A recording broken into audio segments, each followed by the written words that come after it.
Distinguished guests, ladies and gentlemen, I would like to start by thanking you for the honor of speaking at this important seminar on Indonesian foreign policy perspectives from neighboring countries.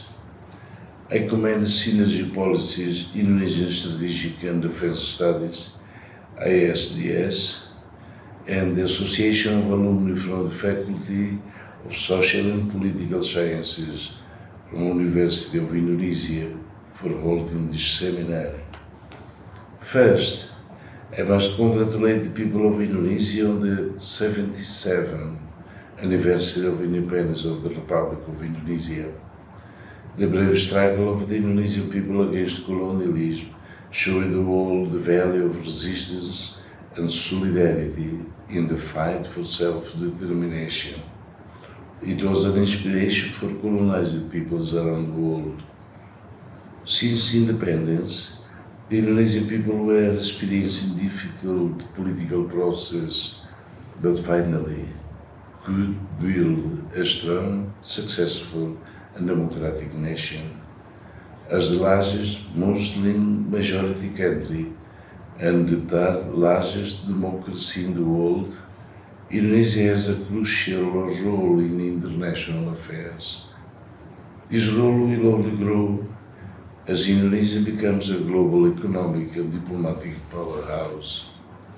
Of course, Timor-Leste is well placed to offer insight from the perspective of a neighboring country about Indonesian foreign policy. Timor-Leste and Indonesia not only share an island, but we share a history. The island of Timor was divided between the Portuguese and the Dutch following a long period of conflict. Of course, Indonesia was the first to throw off the shackles of colonialism with the Declaration of Independence in 1945. 30 years later, on 28 November 1975, Timor-Leste followed. Driven by the imperatives of the Cold War, Indonesia invaded our country 9 days later. This led to a 24 years struggle by the Timorese people for self-determination. During this period, both the Indonesian and Timorese people were governed by the Suharto's regime. The Asian financial crisis and the Reformasi movement led to the fall of Suharto, and His Excellency B.J. Habibie became President of Indonesia. For this seminar, I have been asked my views about what previous Indonesian presidents have done. Well, please let me say that Habibie was a visionary who had the courage and moral conviction to allow the Timorese to hold our independence referendum. His leadership during a crucial time of transition across our region has had a significant impact on modern history. Habibie's vision was matched by subsequent Indonesian presidents. After 24 years of brutal war, Indonesia and Timor-Leste could have remained enemies. But our conflict was never with the Indonesian people, and as both countries emerged as open democracies, we prioritized the reconciliation. In an act of great symbolism, President Megawati Soekarno-Putri attended the ceremony that restored our independence, and she was warmly welcomed by the Timorese people. Our reconciliation process was consolidated by my dear friend, President Susilo Bambang Yudhoyono. After 20 years of war, our majority Catholic nation now has no better friend than Indonesia. This friendship between our two countries should be a global model of reconciliation and cooperation. Please let me give but one example of reconciliation in action. It was Indonesia, through then the President Susilo, that proposed Timor-Leste's accession to ASEAN, and this steadfast support continues under His Excellency President Joko Widodo. This demonstrates Indonesia's foreign policy leadership and commitment to regional cooperation and friendship. Ladies and gentlemen, I have also been asked what we want from Indonesia. Well, I would like to say that what we need from Indonesia.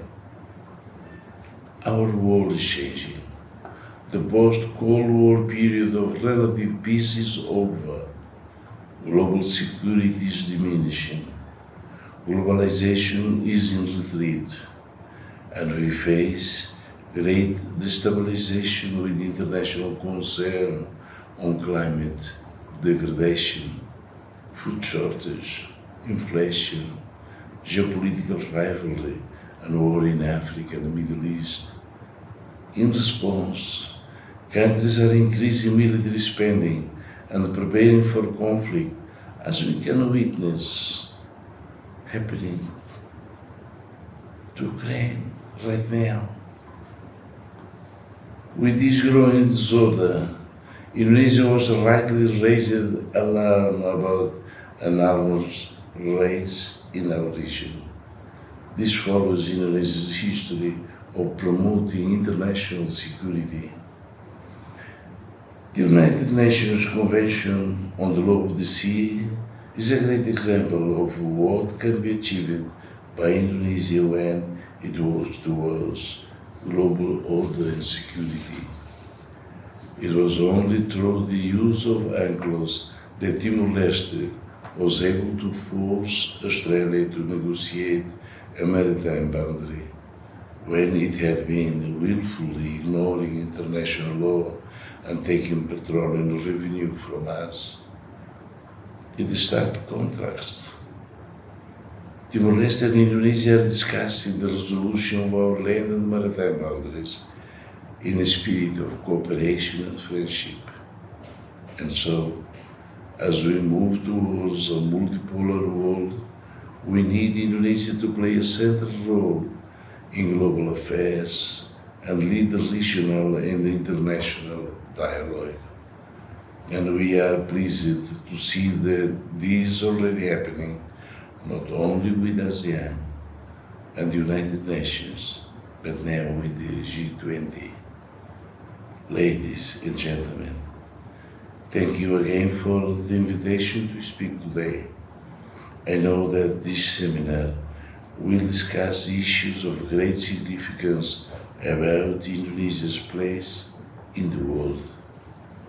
Now, more than ever, we need the great nation of Indonesia to continue to stand tall and defend international law and promote dialogue between groups and countries, tolerance amongst religions and faiths, and peace in each country, each region, each continent, and around the world.